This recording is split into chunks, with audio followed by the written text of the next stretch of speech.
suis Philippe Pain, je travaille aux Hospices civils de Lyon et j'ai été missionné par le directeur général pour piloter l'organisation du centre de vaccination Covid-19 de Gerland. Mon rôle a été plus spécifiquement de piloter la montée en charge du centre de vaccination pour faire en sorte que le centre de vaccination il ouvre très vite avec des volumes qui sont assez conséquents puisqu'on a tout de suite ouvert à 500 patients par jour. On a énormément travaillé sur les flux de l'entrée jusqu'à la sortie. Ça veut dire qu'on a deux indicateurs, nous, qui sont très importants. C'est 0 attente debout et attendre le moins de temps possible. Quand le patient arrive ici, la prise en charge commence au parking.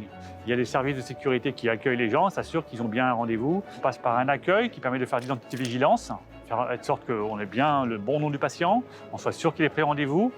Et ensuite, on a un processus assez classique qui fait que identification des risques auprès du patient via des questionnaires et des entretiens avec notamment nos équipes d'élèves infirmières. Et ensuite, soit on va chez le médecin parce qu'on a un risque, soit on ne passe pas chez le médecin, on va en vaccination. Et on fait la vaccination de façon très simple derrière.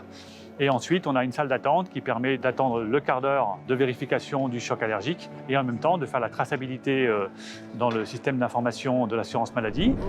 Un des enjeux quand on a ouvert les centres de vaccination des Hospices civils de Lyon, mais celui-ci aussi, ça a été l'enjeu de la prise de rendez-vous.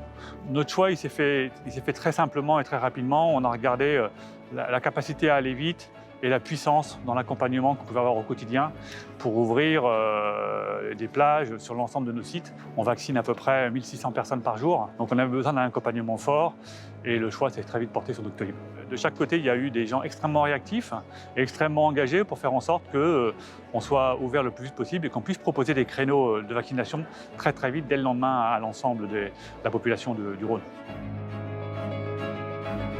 On est improvisé tous les matins en fonction, justement, de la capacité de vaccination qu'on a définie pour ce jour-là et qui est celle qu'on a dans nos agendas Doctolib, justement. Les vaccins sont décongelés dans la nuit et la préparation et la vaccination se font ici.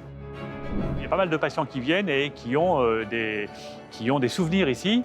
Donc il y en a qui ont fait de la compétition ici sportive. Et puis on a même eu hier un patient de 86 ans qui nous a dit que la dernière fois qu'il était venu ici, c'était pour passer son bac. Ça permet de mettre un peu d'histoire et de vécu et de revoir qu'en fait l'agilité des organisations et des espaces on peut tout faire finalement avec ce genre d'espace.